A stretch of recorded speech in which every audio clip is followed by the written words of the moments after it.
this week. Why don't we kick off with that? Questions? Yeah. We have a couple in the chat here that are pretty good too, so Yeah, let's do I that. agree. You let me know when you want to start recording. I will. See if my video makes it all the way through. I only see one question on Twitter. Is that right? The Mud Puppy Ultras one? Yeah, there was one follow-up from that too. Oh, there was? Okay. Yeah. I like both of them. There it is. Great. Yeah. Okay, I'm going to hit record. Welcome, everyone, to the Wind Down. Matt, I took a while to get ready for this one. I had to make some changes to some things, and I think Matt was like, let me know when you're ready. I think he was ready for the beer. Sure was. What are you drinking? Urban Chestnut? Fantasyland. Nice. Absolutely love it. So what? We got some. That's an IPA, right? Yeah, Midwest IPA actually. Midwest Coast IPA, whatever that means. Okay. The coast of the Mississippi. Right. No coast. We're going to start with questions today. We got a few good ones that are going to be fun to talk about. You good with that, Matt? Let's do it. I like questions. Mud Puppy Ultras on Twitter said, any signaling from the club or players on where the League's Cup will be prioritized for them? If they crash out in the first round, does the club have any plans to help us all endure the city soccer withdrawals until August 20th, which is the Austin home MLS match? Good question. What do you think, Matt? The closest that I've come to any kind of inkling on this is hearing rumors that Joachim Nilsson might see time in League's Cup. And where I go with that is more of making sure players stay fit, stay in form, and can compete at their highest level when they have this break, so to speak. It's at the end of the day, it is a cup match, and so it's a different aura. Players in the U.S. Open Cup had said that they get hyped for cup matches more so than regular season matches, so to speak. And so it's always exciting. I remember a lot of quotes from players for the U.S. Open Cup about how they always view cup matches as a little more prestigious. And they get hyped for it. So from a player perspective, I don't doubt that there's going to be every willingness to win and treat this like no different than an Open Cup or an MLS match. It's a competition. But from how our lineups will be rolled out, to me, it's more the managing of the load is going to take, if not priority, then paramount importance. And so that if you if you win against Inter Miami, you're going to be sitting top of the table going into the League's Cup, right? In that position, you have a real tangible chance at a lot of really interesting things. We're talking home field in MLS Cup playoffs. We're talking a CONCACAF Champions League berth. There's payouts. There's a lot of things that can come from a successful MLS season. MLS seasons are also long, and we have a very difficult September ahead of us. So you're looking at the unknowns of a League's Cup, from the group stages to all the matches that are going to come after that. How much are you willing to burn your guys in these group stages? And I'm talking run out your A lineup in 2 straight matches, potentially more, as opposed to make sure that they are fully fit, fully regened for another half of a season, essentially. That's where I have trouble making an argument to myself, because to go back to the original question, no, the club hasn't really given an indication on where League's Cup sits as their priority in comparison to MLS. It's more so that we know how they spoke about US Open Cup, and we saw what happened with US Open Cup. We saw a heavy rotation. I have a tendency to think that there's a little bit of an encouragement from MLS to discourage rotation like we saw in the US Open Cup. I was going to ask you, like, what's your conspiracy level? It's that. It's pretty high. It's pretty high. I have a pretty high conspiracy theory that MLS has, if not directly, then very, very heavy-handedly reached out to MLS clubs and said, you need to give us your best. We need to have this competition be the showcase for this season. Like, yes, do your thing for MLS regular season, but we need your A game for these matchups, because it's been touted so heavily, and there's been so much work that's gone into trying to make this the preeminent continental tournament and competition that the US clubs can participate in, US, Canadian, and Mexican. So this is the time for MLS that they've been building towards. And it probably is one of those things that really helped land them the Apple deal, to be honest. Like Mm-hmm. the expanded playoffs that MLS has introduced this year with the best of 3 in the first round. It's all designed to give Apple more inventory for live matches. That's been a massive driving factor in all of this. In this Leagues Cup tournament, in and of itself, the number of live matches that Apple now has to tout, the number of additional households and eyes that they can sell season passes to because of this tournament, not just for Messi, although now it's Messi is adding to Leagues Cup, but it's all of the Mexican households. It's all of the American households who might not have tuned in just for MLS, but suddenly they have Liga MX and they have MLS. Yeah, as you were talking, I was kind of thinking about, what motivation would MLS clubs and MLS coaches have to play their A team when you mentioned all the benefits at the beginning of what you were saying there. My ears really perked up when you said CONCACAF Champions League. I have not yet considered that if we hang on to our spot, there's more spots this year. Like we could be playing CCL next year, and that gets me extremely excited. I love that tournament. But look at what MLS coaches and owners would say about Leagues Cup. Yeah, we're rotating because all those other things sound good, not to mention the money that you mentioned as well. Yeah. And it's like, where's the money for this Leagues Cup thing? Like, is that going to be financially worth it? And that's going to be the measurement of how much weight they put behind it. But the league's response will be, well, look at the Apple deal we just landed. That's from Leagues Cup, among other things. But don't forget what we did for you. Now I want you to do this. That's an interesting way to think about all those things combined and who will care about what. The thing that St. Louis City has going for them is their depth and their provenness in success with that depth. And so if you're Bradley Carnell, Lutz Pfannenstiel, you can make an argument very easily that you can run out the lineup that we ran against the San Jose Earthquakes and all the way through to Colorado and Toronto and say, this is our A lineup. Like we're running with 6 or 7 of these guys. And then you plug and play maybe a couple other players, and you can make that argument because you've proven successful with them. But in reality, your best 11 might include 2 or 3 of them. It's an interesting place that St. Louis finds themselves. But on the CCL, so one other thing on the CCL is Leagues Cup is a cascade effect to CCL because there are additional slots available for the top 3 finishers in Leagues Cup to it's CONCACAF Champions Cup, right? So let's rebrand ourselves here. With those 3 spots available, let's say MLS teams finish 1, 2, and 3. Well, that's just 3 additional MLS teams that aren't going to take slots from the regular season standings. And so you could be talking about if you have a double winner between Leagues Cup and MLS Cup, then it's suddenly down to the runner up. And if that was also a Leagues Cup top 3 finisher, suddenly you're down to the 3rd best team. So you're moving down the list of CONCACAF Champions Cup slots available because of Leagues Cup. Interesting. That's just beneficial to St. Louis City and where they stand in the regular season standings. Because right now, the target, given how the MLS Eastern Conference is breaking down, the target is to win the conference and you get an automatic berth, no matter how you are overall in the Supporter Shield standings. That's always been the case, is the conference champions get a slot. Now it could be easily conference champion -1, just because you may finish 5th or 6th in the Supporter Shield standings, and all the teams above you have won other things. They've won MLS Cup, they've won Leagues Cup, gotten 2nd or 3rd.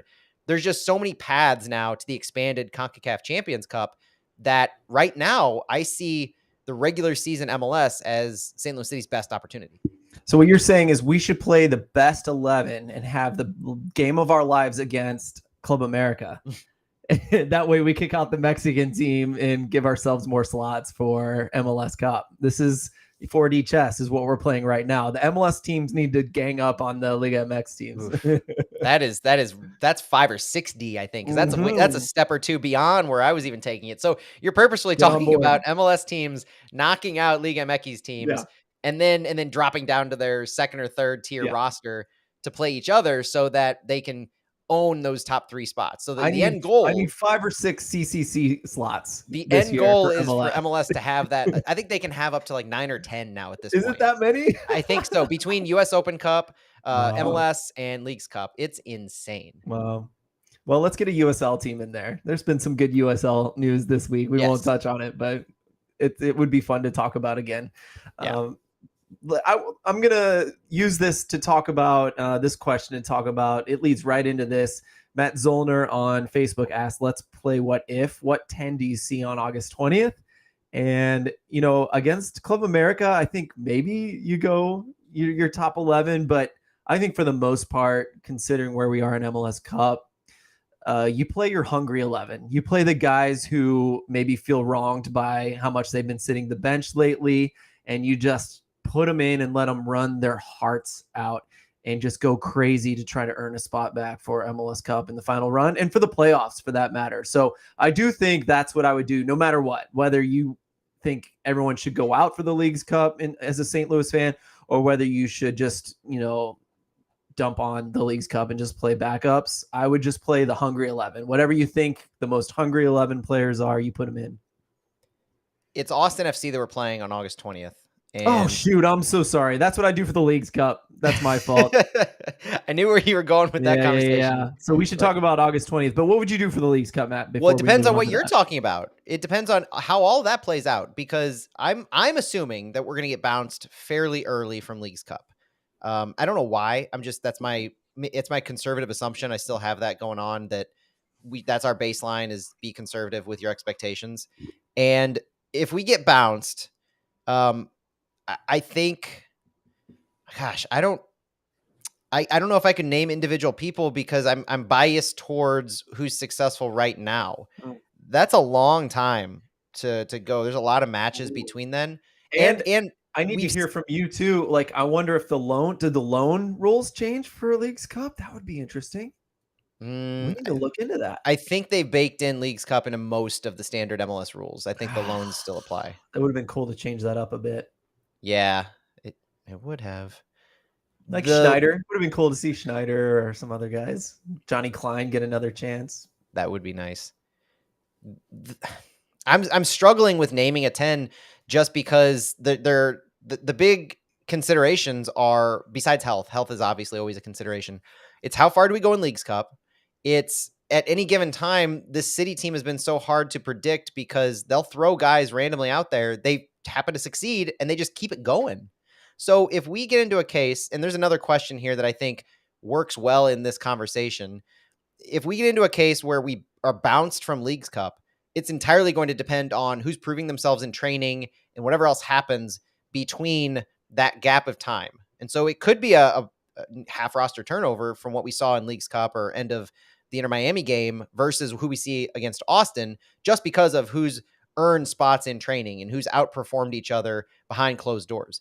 And the question that parlays into this is from Scott Winter on Twitter, any chance we see first teamers on City 2 if we were bounced early in that gap before the Austin game? And so if you get bounced early from Leagues Cup, City 2 has matches. There is an opportunity to either schedule friendlies for City against other teams, which isn't outside the realm of possibility. Nothing's been announced yet, but you could easily see multiple teams in MLS don't have anything to do, and so they're keeping busy with each other. There's that possibility. There's also a possibility we could see Next Pro be inundated with first team MLS players who need that exact opportunity. And so there is a chance that we see first teamers on City 2. There's absolutely a chance. The only other option to keep guys fresh and steady if we are bounced from Leagues Cup early is those friendlies behind closed doors. And since you already have matches garnered, you did it last year with some of your first teamers that you're getting acclimated. Why not? And if that's a league-wide pattern, all the better, I think. That'd be fun to watch because we have those games available on Apple. Yeah. And end of the day, though, it's going to be who rides in the first half of August in the best form.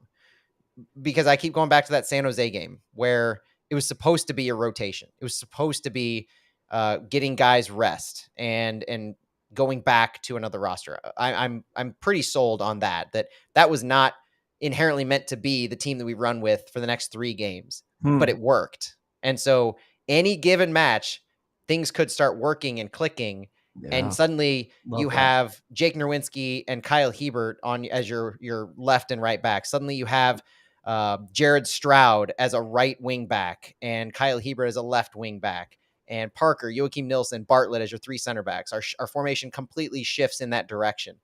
Lots of things can happen that makes it. My brain doesn't do well with that many unknowns, and so that's why I can't give a clear 10-player outfield for August 20th. I'm going to stick with I said Hungry 11. He actually asked, what 10 do you see on August 20th? Because I think clearly Berkey starts. So Hungry Well, 10. when I asked Bradley Carnell, because I was trying to get somewhat at this point, I asked Bradley Carnell last week of not just about depth, because that's the biggest question, right? But it's which players are your no doubt number ones, your no doubt top of the depth chart guys. And he literally laughed and said, Berkey. That's Like, it. that's it. And he Love it. backtracked a bit and he's like, Ben Lunt is great. Like he's come along. He Yeah. was played the niceties. But then he mentioned Tim Parker, Edu Leuven, and Klaus. And that's Fair. it. Like those are the only players' names who came out of his mouth when I asked for top of the depth chart players. Everything else is up for grabs. If those 4 players are healthy, they are starting. Everybody else is fighting for their spot. Mm-hmm. I love it. And let's answer his real question, which is what 10 do you see on August 20th which is coming back to MLS. Is that what you were saying? You're not sure That's on what that I'm one? not doing. That's Okay, purposefully cool. what I'm not doing. Great. Yeah. I don't know. Do you? I'll give 10. I'm I'll going give to 10. disagree with you then, actually, because I will say we're going back to like probably some mix of what we looked like on day one, because it's going to be, add in Nilsson. So I want to see Nilsson and Parker. And I hope we start looking at a 3-back system with perhaps Hebert as the third center back. And then if Nelson continues to look good at left back like he did last night, yeah. And then Watts or Nowinski on the right, I'm fine with either or both. So throughout the game, that's what I want to see. So that's a more fun answer to say. I think we start seeing that, and hopefully, of course, Leuven's in the game, Blom is in the game, Klaus is in the game, and then we fill in who else is hot. I look forward to that. Look, I'd be shocked if we don't get it between now and the end of the season. Yeah, before Akil Watts really came on with the right back, I had in my mind that I wanted to see Jared Stroud drop back into a wingback role because he played that against Chicago. He's played it a couple times as a sub here and there, but he's predominantly been a left side player unless we've really needed him to shift over. I do like the concept because of our center back depth of having the 3 center backs of Hebert, Parker, and Nielsen, and then if Johnny Nelson, I think I'd be comfortable with him at left wing back. I'd be comfortable with Jared Stroud at left wing back. If not Hebert as a center back, then Bartlett center, Hebert as a left wing back. Give him a go. Why not? Right wing back, Akil Watts at this point. I think he's earned it. I think so too. Blom and Leuven in the midfield, the central midfield. I like Leuven with more freedom at the 8. It's not that he hasn't worked at the 10. I think that he's able to do more to affect the game as a box to box, and we have more depth available at the 10. And so if you have that back 5, if you have those 2 centrally, and you just have 3 more players to kind of round out the lineup, the best 3 to me would be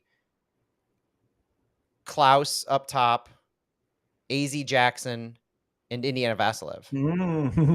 I'm so sold on Indiana Vasilev and what he has to offer right now. I could see Nico Gioacchini plugging in there, but you need an AZ Jackson. You need number 10 there to really work the ball. Maybe it's Indy in that slot. Maybe you have a 4-2-2-2 or a 5-2-3 with Indy, Klaus, and Nico Gioacchini up top, and Indy is your 10, or AZ instead of Indy. Yeah. And like, do we see there are a few people that are going to miss out here? And I think Indy Vasilev as an 8 or a 10 could disappear from our radar. And would we see him fill in on the wing, which I think he would be totally comfortable with, if not excited about. And then the other one is Alm. Where does Alm fit if he's not a striker? or if we don't See, play a 3-4-3. You know what I'm saying? Um, all might miss out. That's what's hard about the diamond as well, is that we seemingly don't play Alm in the diamond unless he's a striker. So, a lot of people missing out. I don't envy Bradley Carnell with Nilsson coming in. If we're going to give Nilsson a lot of minutes, and we also keep Hebert in the game, like he's got his work cut out for him. that's why that's that exact reason mentioning Alm talking Indy. That's why I tend to say we're going to roll predominantly with a 4-man backline. And it's going to be Probably Hebert. right. It's going to be Hebert, Parker, Nilsson, and one of Nerwinski or Watts, whoever's hotter. Yeah. And then because you have Watts in the game, there's a lot of freedom. You can have him move up the field. That's essentially a right attacker that he can turn into. And Hebert offers that protection on the left side. You could drop that back into a 3 center back and kind of shift over on the field.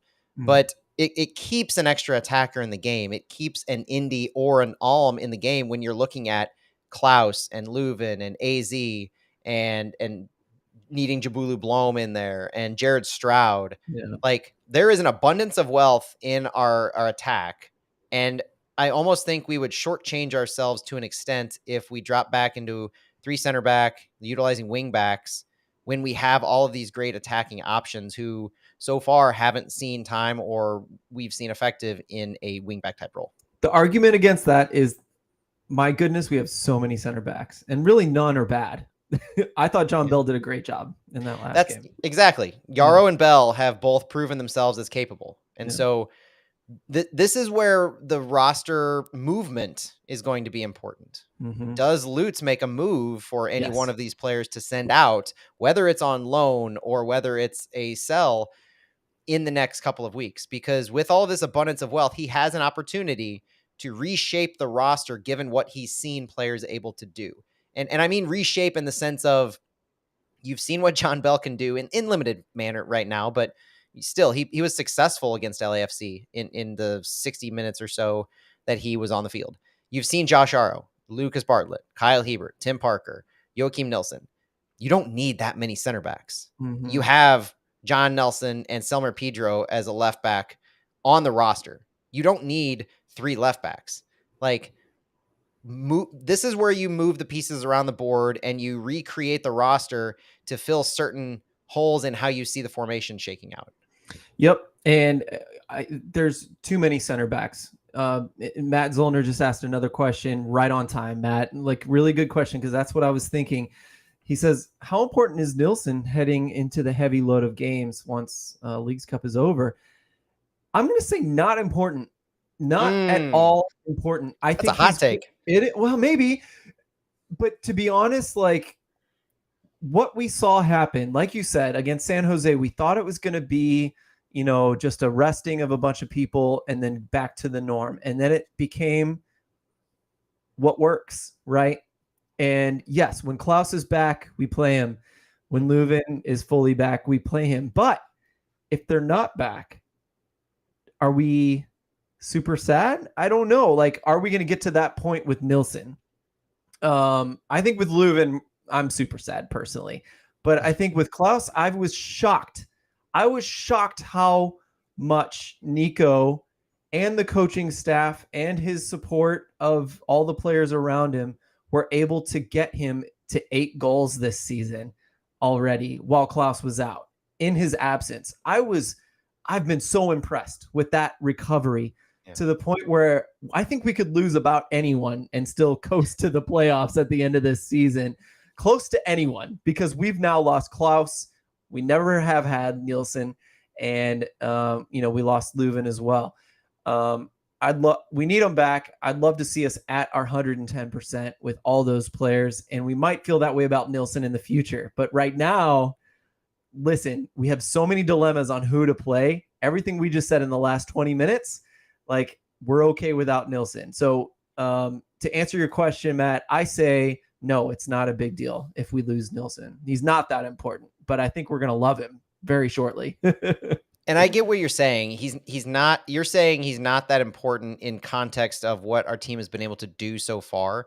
Like, the plug and play of Hebert and Bartlett and Yarrow and Bell has shown that we have center backs on the roster who are able to to run this system so effectively and to be so capable of tracking back, transition defense, defending in space, and working well with each other. You're saying that Nielsen, in context to everything else, if we didn't have him, we could still run with who we have and we'd be okay. I tend to think that he's not as vitally important as, well, I guess I can't name any single player at this point because we've proven able to win without Klaus and Leuven. He's not as vitally important as we once thought, but what he would be is an upgrade at the position. Yeah. I still think that as good of a job as Hebert and Bartlett have done, the experience, the leadership, and the ability to defend in transition is so much more with Joachim Nilsson. What he was able to do, what we saw in highlights from Bundesliga with Arminia Bielefeld, what we saw with the Swedish national team, the reports that we've read, like his ability to read a game is so high level that it's almost foaming at the mouth to think of what him and Parker can do with the form that Parker is in. Yeah. And it's that higher level upgrade at the position, regardless of how deep we are and able to compete and sustain these games. I still think it would be such a big upgrade that I look forward to him having a heavy workload. And let's not forget that the man scored 2 or 3 goals in Bundesliga. So what can he do in MLS with, looking at what Parker and even Hebert's got 2 goals, I think, have done in MLS. What can, a guy who scored 2 goals in Bundesliga do? That's exciting to think about. And think about set pieces, going throughout the rest of the season too. I do agree with Jennifer, though, that on YouTube, that Berkey is our only irreplaceable player at the moment. The things that he's done and the things we've seen Lund do with City 2, it's night and day. And like Carnell said, it's nothing against Lute. It's just the level that Berkey is on in this league is at a different stratosphere. Absolutely. That we went pretty long on that. Let me check the time here. Oh, we've completely gone off the rails. We have, but we better fit in the things that you really wanted to hit in the wind down before we run out of time here. And the idea of going deep into the LAFC match, I think, is we're not going to go super deep, but we touched on it enough for a 3-0 loss. Nobody wants to dwell on the past. I had so much more fun looking forward to Inter Miami, like all that stuff that I mentioned. I truly enjoyed understanding why this team is the way they are. Like those quotes in movies, like, why are you the way you are? The Michael Scott quote on The Office. It's like, I understand why Inter Miami is the way they are now. And it's a series of unfortunate events alongside a design to build themselves around a missing player. And so I had fun digging into that. The thing I wanted to look at for LAFC, though, is I saw a lot of comparisons to the Seattle match. And Bradley Carnell, I asked him about that because it was really the last time that they lost 3-0. It was very reminiscent from the fact that it was these 2 games were the only times that City has allowed 3 goals after 60 minutes. It was the only time that City had a worse than a -2 goal differential in any game this season. It was the only times that City has had less than 48% possession and lost. And Santi pointed out to me when we were talking earlier that it was the subs that really drove a lot of those changes. So at Seattle back in April, City subs at 64 minutes and Seattle scores at 65. LAFC, there was a triple sub at 69 minutes and LAFC scored at 72. So that brings back the narrative that we've briefly discussed here and there about Bradley Carnell's ability to adjust tactically and the way he reads games in the second half against these high-level opponents who it truly is a chess match. And you're seeing the game flow and you're seeing how you can affect the game, whether you're playing to defend or whether you're playing to score a goal and you just have the confidence in your players to defend. Because we talked, we were talking with Stu that it seemed like Bradley Carnell was looking at this game like he looked at Seattle and a few other games as defending first and foremost. You don't allow a goal as opposed to trying everything you can to create opportunities. And you just let certain individual players do what they do to affect certain goals. Celio Pompeu had a lot of good movements with the ball, letting him individually run, but it's a focus on you're not going to be beat. And that seemed to be the driving force in both Seattle and LAFC until we made those subs. And then I go back to Hebert in LAFC that something happened, or he wasn't able to adapt well as a sub, whereas he's a strong starter. Like there's Hmm. no doubt.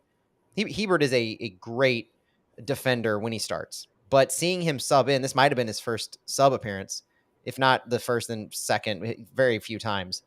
He he was off, and his spacing was off, his timing was off, the communication between Johnny Nelson and Lucas Bartlett especially seemed off. Whether it was going up for the header at the same time, whether it was getting caught in midfield and getting bulldozed, or whether it was just being left to dry, hung out to dry in the midfield on the right side, being overrun, and having Jabulu Blom and Johnny Nelson be our only two players back to defend. That was that was awful to see. That's not surprising, though. I just want to push back on that a little bit because I will say, the first goal that LAFC scored, either Cifuentes really read the game well, which I Yes. do think he's probably a heady, Yes. smart soccer player. Or I do think that's possible that was LAFC's adjustment where they were like, any chance you get, just Send it. launch it forward. Our forwards are going to be running. Someone's going to be running. And in this case, it was Vela.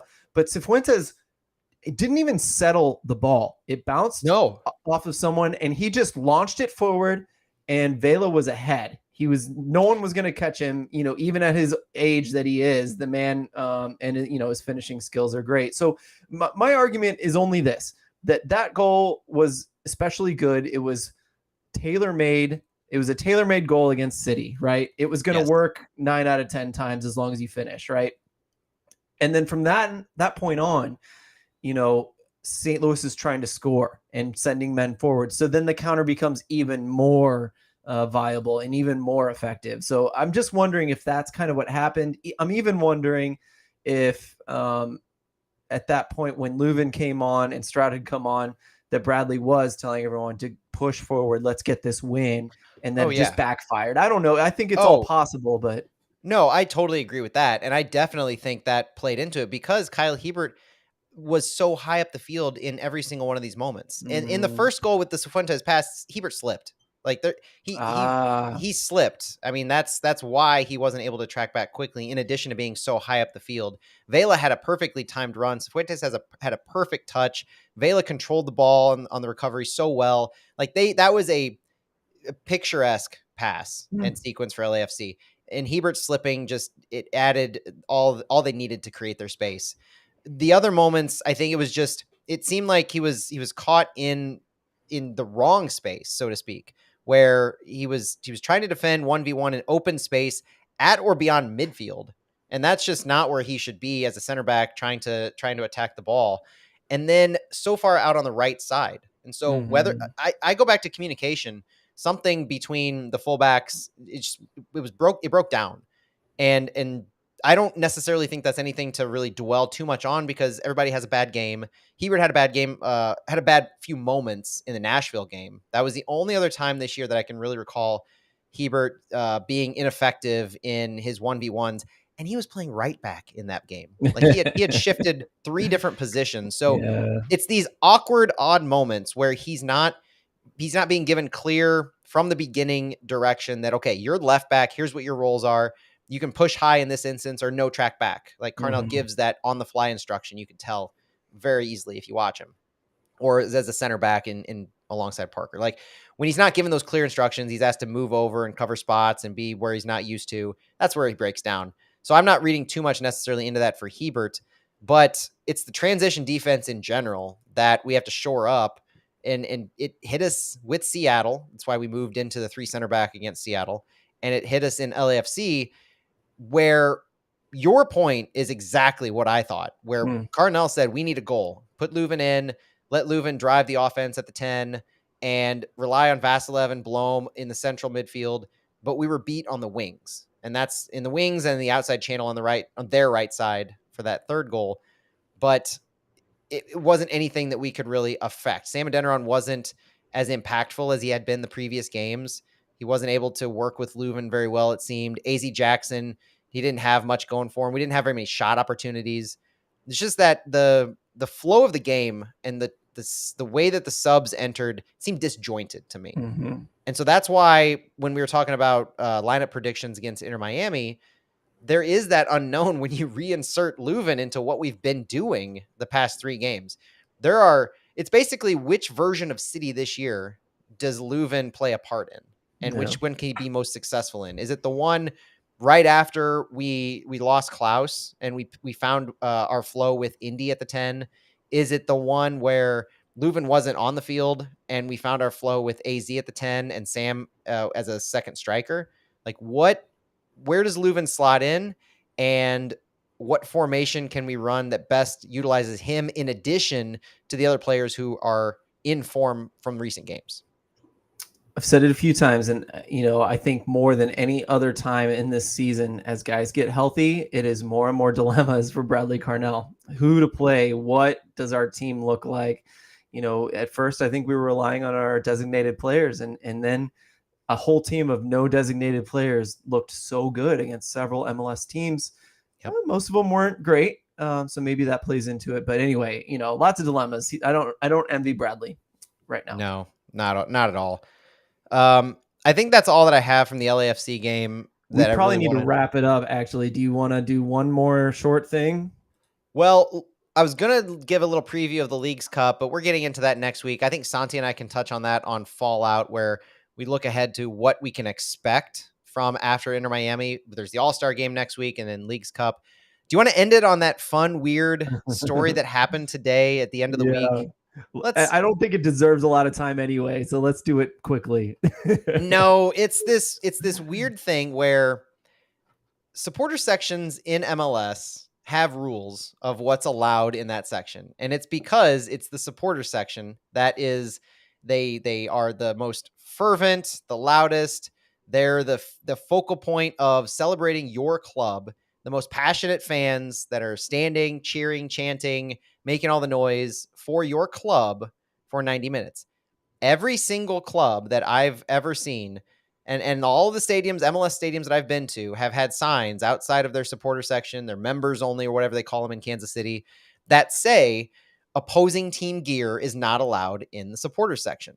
There are signs that very clearly say you can't wear colors, player memorabilia, all of this stuff. And so an email went out to the supporter section, ticket holders for the Inter Miami game, that said, note, opposing team gear is not allowed in the supporter section. It's for City fans. For the July 15th match, this includes all Messi jerseys, shirts, and gear.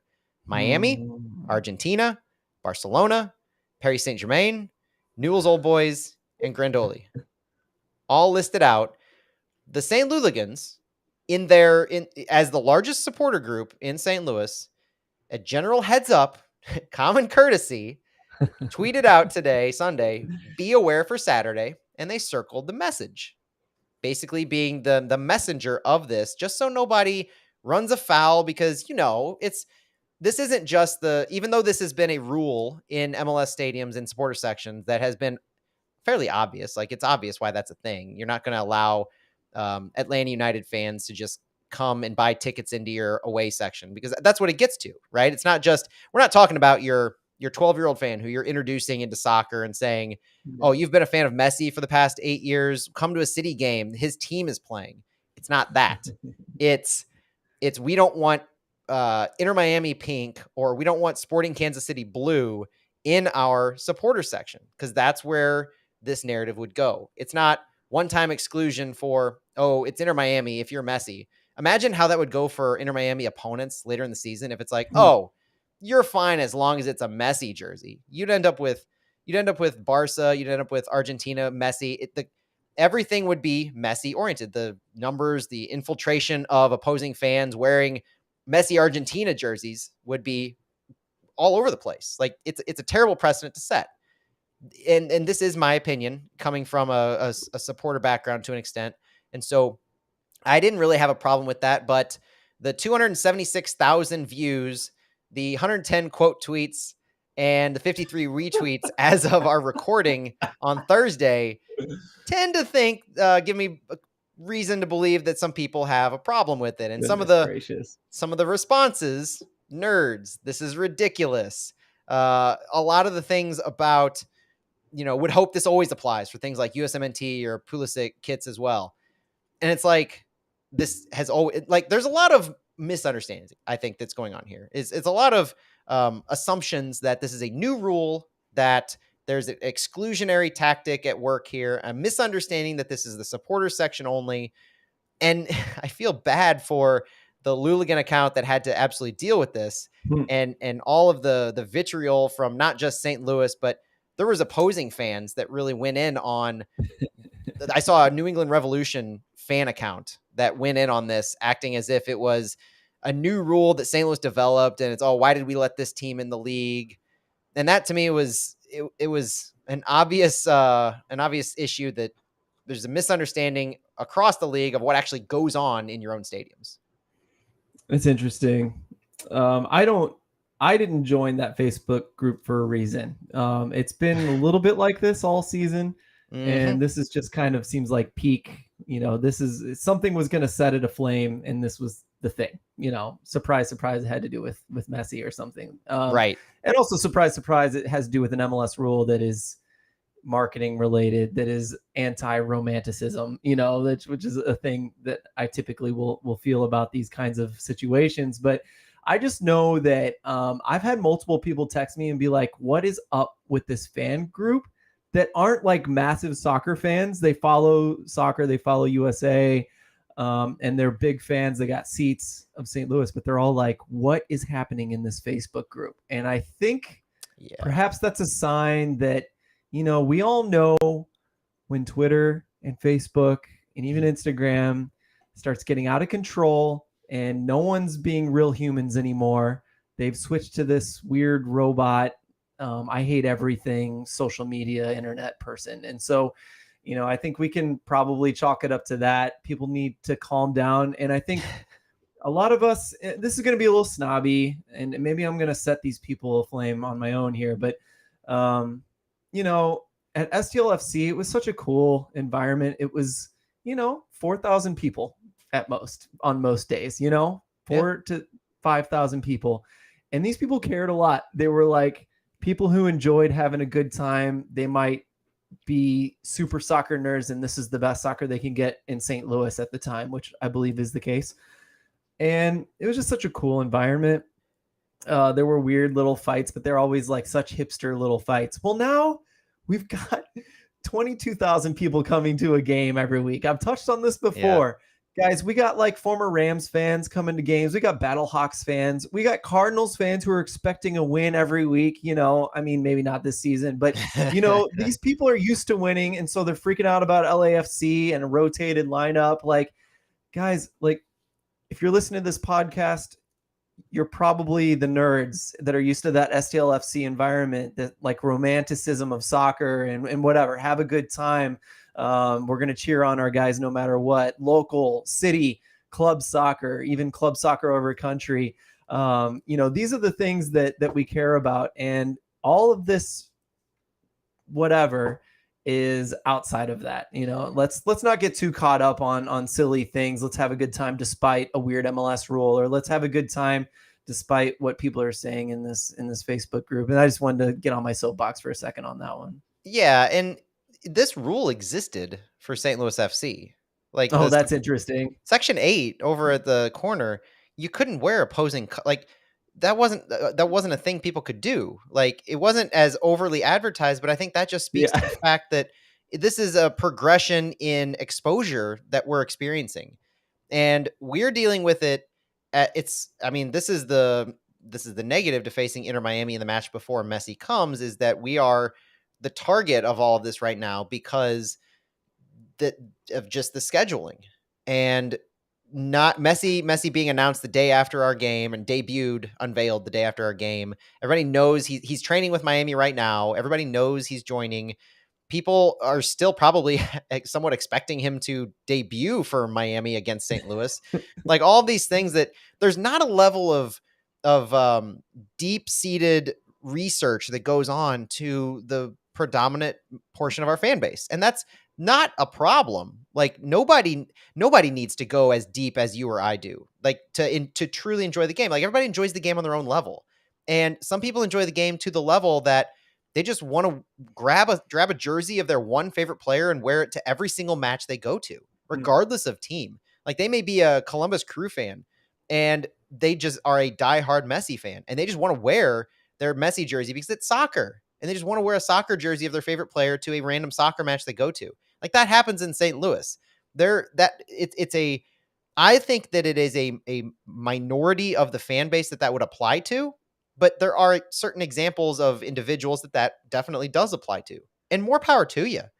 But if you're that person, are you really going to be in the supporter section cheering, chanting, hollering for St. Louis City while they play Inter Miami? Or are you trying to buy a ticket to watch the team that Messi's going to play for just to be in the stadium and say, Yeah. I watched Inter Miami the day before they debuted Messi. I was in that stadium. I saw them. He might have been in the stadium.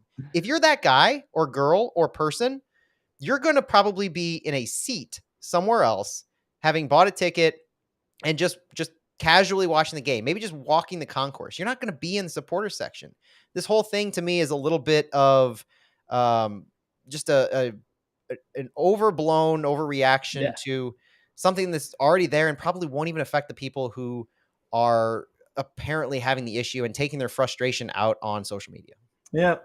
Just quickly, like, what is this rule for? There's two trains of thoughts here. Like, I might get angry that MLS is just trying to make sure that things look pretty, that it's marketed correctly, that it looks like the supporters section in one of their stadiums is united for St. Louis, right? And it's a money thing. It looks good on Apple Plus, right?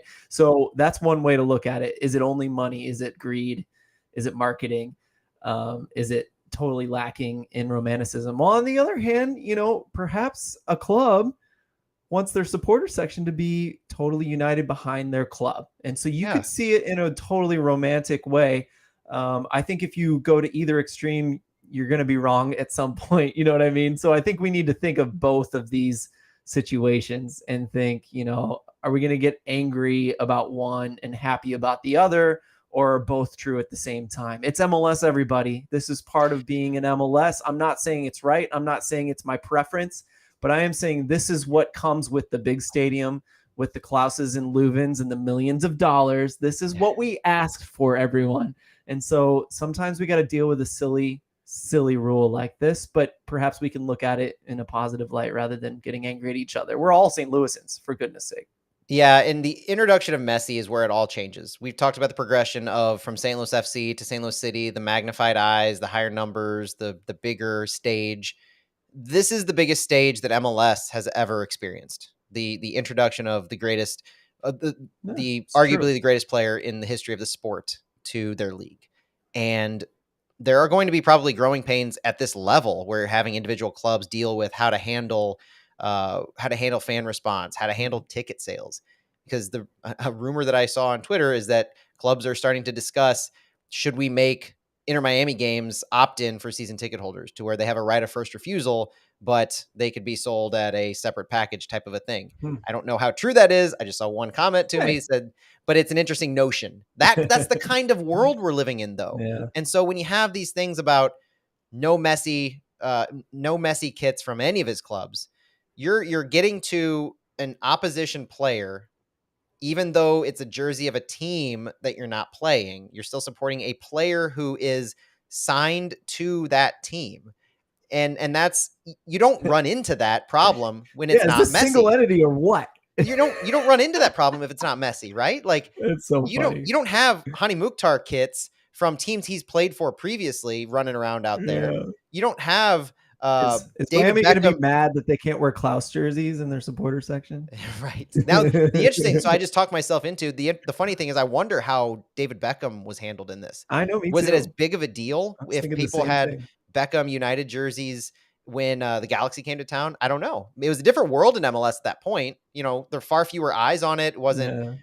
So I don't know how that was handled. That'd probably be the only comparable. But it is interesting to throw the single entity thing into there because, It's all MLS. Well, like who cares who wears what when? So there is that negative against sure. the money thing because MLS might love that there's a bunch of Messi jerseys in the supporters section as a whole. And we've already heard there were some comments on Twitter that some other clubs are doing the same thing about Messi as far as no Messi jerseys from any of his previously clubs. So it's St. Louis is the first foray into this, but you can expect to hear from other clubs as it goes along. And that may have an impact to the single entity of this is the league saying this is the standard we're setting for your supporter sections. It could be that. It could just as easily be all the clubs getting together and deciding amongst themselves we're united in this decision. It's just a drama of the week. It'll go away. We'll all be able to enjoy Messi and MLS from this point on, or we'll enjoy fighting about Messi and MLS from this point on, which is fine with me as well. Let's take it back to that Leagues Cup. I'm rooting for Messi and Inter Miami to beat Cruz Azul, so we knock out the Liga MX teams, and so MLS can have more spots in the CONCACAF Champions Cup. Perfect. That's how we can root for Messi. Is you knock the Liga MX teams out of Leagues Cup. You get more spots for MLS. It makes it easier for St. Louis to qualify in their expansion season. Messi helps St. Louis. I'm in on this. This is the 5D chess we were all asking for. All right, everyone. Thanks for listening. It's me, Phil Grooms. Someone got on to me for never mentioning my name. They're right. I never do. So I'm Phil Grooms. You can find me on Twitter and everything. Yeah, I'm here. This is my name. Matt Baker. Thanks for hanging with me today, man. Always a pleasure, Phil. Bye, everybody. We'll talk to you next week. See ya. Bye.